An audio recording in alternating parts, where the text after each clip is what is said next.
Dito tayo sa gate na pula. Yan.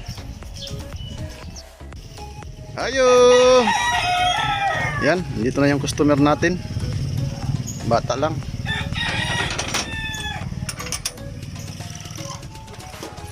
Yan.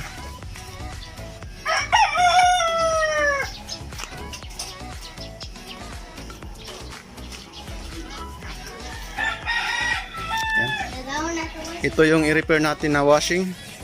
Sabi ng may-ari ayaw umandar ng motor. Nabagyuhan pa to sa bagyong Odette. Ayan, check natin.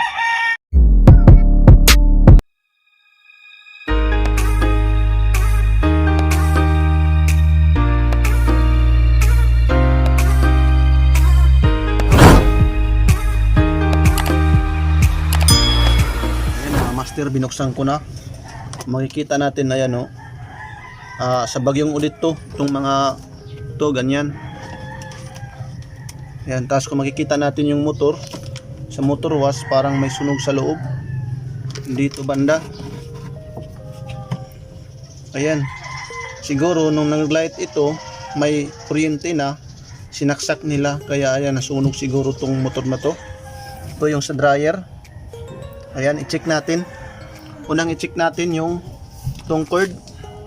Check natin to bago yung mga motor, din yung timer, din yung motor dryer. Ayan, check natin.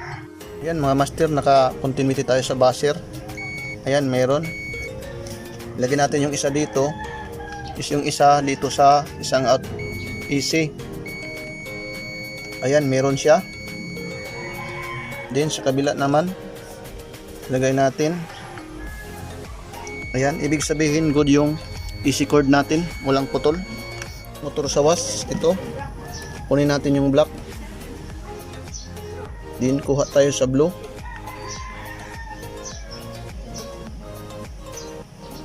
May nakuha tayo na 29.6. Din dito tayo sa blue. Ayan, 29.6. Din kunin natin yung blue o yung sa black sa AC. Ilagay natin dito. Ayan, 58.2. Ayan mga master, palitan ko ng bago na kapasitor. Ayan, walang connection dito sa motor wash. Yung pinandar muna natin yung sa motor wash lang muna.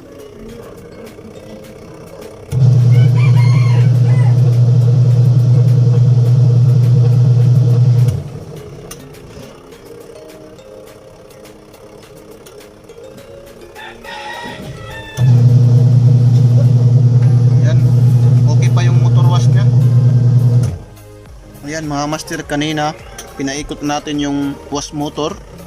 Okay na yung wash motor nya. Next, yung gagawin natin yung sa spin dryer. Ito yung connection. Ayan, tapos yung isa galing sa AC cord. Tapos ito yung puti papunta sa AC na cord. Then ito yung kapasitor galing sa switch, itong purple. At itong dalawa tag-iisang kapasitor na connect din, ito tatlo. Yan, paandarin na natin to. Ayan master, nakasaksak na. Di nakauna dito. Ayaw pa rin umandar. Hilain natin to. Yan, hinila ko na yung cable, brake cable. Ayan, wala pa rin. So ibig sabihin may problema sa spin dryer connection. Tingnan natin. Ayan, buksan natin dito. Baka yung switch wala na. Ayan mga master, yung sa drain valve may coins. Ayan, isa rin to magbabara ng tubig, ayaw lumabas. Ayan, kunin natin. Push ko muna. Ayan mga master, may coins doon sa loob. 5 piso ata to. Ayan. Magbabara to sa dito sa drain valve, ayaw lumabas yung tubig. Minsan kahit hindi pa naka-drain, lumabas na yung tubig dahil dito. Ayan, ito yung customer natin, si ma'am. Ayan, pinakita natin yung coins. Ayan mga master, bali may 4 na tornilyo dito, 1, 2, 3, 4. Then pagbukas ito, hilain lang to dito, ganyan. Then lukayin na nyo ng flat screw dito banda sa gilid. Ayan yung kalabasan nya. Ayan, i-check natin yung switch nito kasi ayaw mag dryer. Ito yung spin timer nya sa dryer. Ayan, i-check natin. Ayan, paano ba i-check yung switch? Ayan mga master, ibig sabihin good lang yung switch natin. Next, i-check natin yung ito dryer, timer. Paano ba mag-check ng timer sa dryer? Yun lang natin to. Ayan, tumunog siya. Then ito yung wire nya, puti. At kasa itong isa na to. Ito, i-check natin to. Kuha tayo ng alligator clip. Ayan, alligator clip. Lagay natin dito sa isa. Dapat magbabapir siya. Yan, ilagay natin sa white.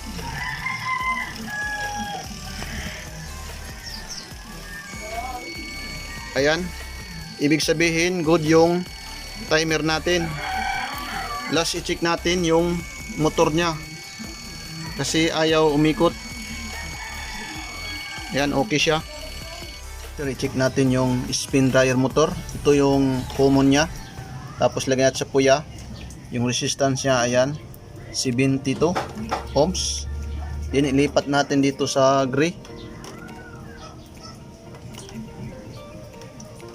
Tingnan natin. Ayan, kung makikita natin, abnormal na yung resistance nya. Ayaw niya mag-steady. Ayan. Then ilagay na naman natin yung common dito sa red.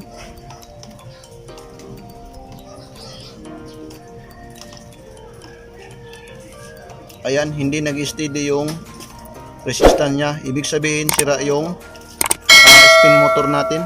Ayan, kuha tayo ng bago. I-tester natin kung anong pinagkaiba. Ayan mga master, ito yung bago na ipalit natin doon. Yung common nya is blue. Ayan, check natin. Ayan mga master, nilagay ko na.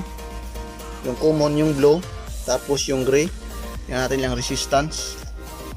Ayan, 80.5 ohms. Then ilipat naman natin yung gray sa green. Tingnan natin. Ayan, 152.1. Nag-steady yung resistance natin. Then yung common, yung kanina i-additional lang natin to, yung kanina na voltahe 80.5. So 80, 232.6. Bale, lipat natin yung common sa gray. Dito ilipat natin.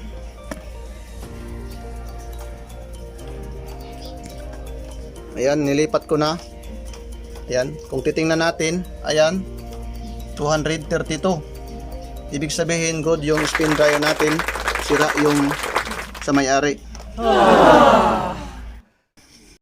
Ayan mga master, binaklas ko na. Ayan,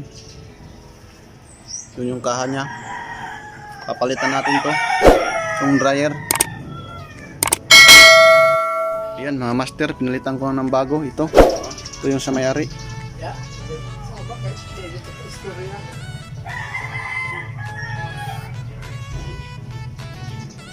Kailangan maglagay kayo ng spec. May nakalagay dyan kung alin yung common, alin yung para sa capacitor, para hindi kayo magkamali. Yung common dyan yung blue. Ayan mga kamaster, okay na sana yung spin dryer. Yung butas na lang yung problema, hindi sila nagkatugma sa tatlong butas. Ito isa lang oh. Ganyan mo. Ayan, may butas dyan. Ayan, hindi siya nagkatugma. Ayan, ibalik na lang natin to sa dati.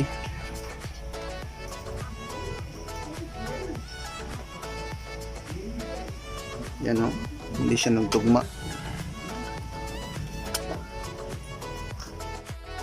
Ayan mga master, pagganahin natin to na may tubig. Bali, dinidisconnect natin yung para sa dryer na mga wire.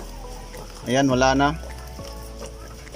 Ito yung kapasitor bago pilitan natin kasi yung kapasitor na luma nandun sa may-ari. Nag-duty pa yung may-ari. Bali, yung naiwan dito yung mga bata at kasalula, nanay niya at tatay niya. Ayan, ito yung connection niya. Galing sa taas, may tatlong wire ito. Ito papunta sa AC cord. Din yung black galing sa motor papunta din sa AC cord. Din yung dalawang itong red papunta na yan sa motor. Kahit magbaliktad walang problema yan kasi non-polarized yung kapasitor natin. Ayan, pagganahin na natin na may tubig yung motor wash. Ayan, i-push ko lang. Ayan mga master, sinaksak ko na. Yun.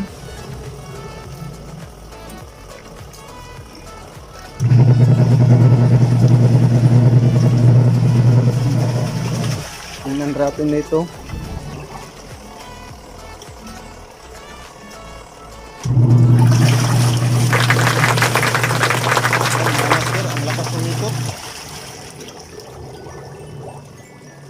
Hanggang dito na po yung video ko. Sana may natutunan kayo kung paano i-repair yung ating na double sharp step by step. I-check yung mga parts. Bye bye.